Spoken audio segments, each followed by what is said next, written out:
Alors dans cette vidéo, nous allons parler des kilomicrons. Les kilomicrons sont des lipoprotéines qui permettent le transport des lipides, qui sont insolubles dans les milieux aqueux, dans le sang pour rejoindre les tissus qui ont besoin de ces lipides.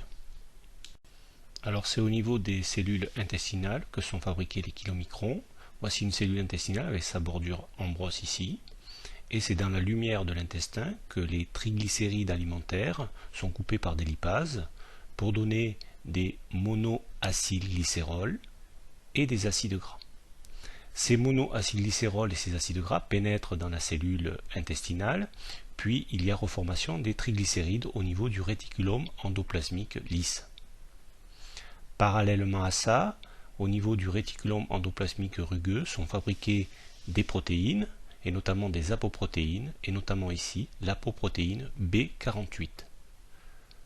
L'apoprotéine B48 et les triglycérides se rassemblent au niveau de l'appareil de Golgi, ici, pour former un kilomicron naissant. Ce kilomicron naissant possède à sa surface l'apoprotéine B48 et bien sûr les parties hydrophiles des triglycérides. L'ensemble va partir dans la circulation sanguine en passant d'abord par la lymphe. Ces kilomicrons naissants vont être parfaitement solubles dans le sang puisqu'ils vont présenter à leur surface que les parties hydrophiles des molécules qu'ils constituent. Donc voici le kilomicron ici naissant avec son apoprotéine B48.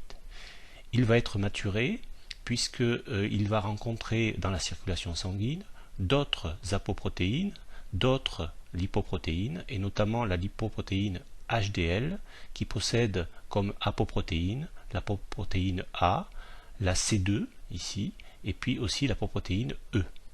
Il va y avoir donc échange d'apoprotéines entre ces deux lipoprotéines ici et donc on va récupérer un nouveau kilomicron, un kilomicron mature qui possède à sa surface donc toujours l'apoprotéine B48 mais aussi la C2, apoprotéine C2 et l'apoprotéine E.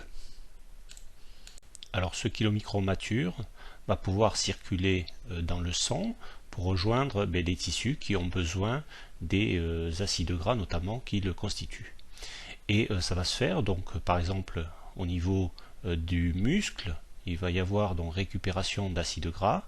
Alors grâce ici à une lipoprotéine lipase, les acides gras donc intègrent le muscle et puis vont subir leur métabolisme en ACOA et notamment formation d'ATP grâce à la bêta-oxydation. Il peut y avoir d'autres tissus intéressés, notamment le tissu adipeux. Le tissu adipeux donc va lui aussi récupérer des acides gras, mais là la transformation généralement c'est pour faire de nouveaux triglycérides puisque le tissu adipeux va permettre de mettre en réserve ces triglycérides. Les acides gras sont récupérés du kilomicron circulant grâce là aussi à des lipoprotéines lipases. On obtient à la fin donc un kilomicron qui s'est appauvri en triglycérides, en acides gras notamment, et qu'on appelle donc un kilomicron rémanent. Alors ces kilomicrons rémanents restent dans la circulation sanguine et puis devront être donc recyclés. Ils partent jusqu'au foie au niveau des cellules donc hépatiques. Il existe des récepteurs qui permettent de reconnaître ces kilomicrons rémanents grâce à leur apoprotéine.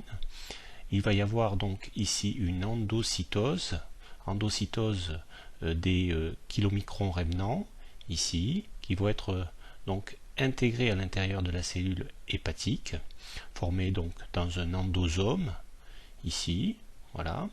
Et puis ces endosomes vont fusionner avec des lysosomes qui contiennent de nombreuses protéines.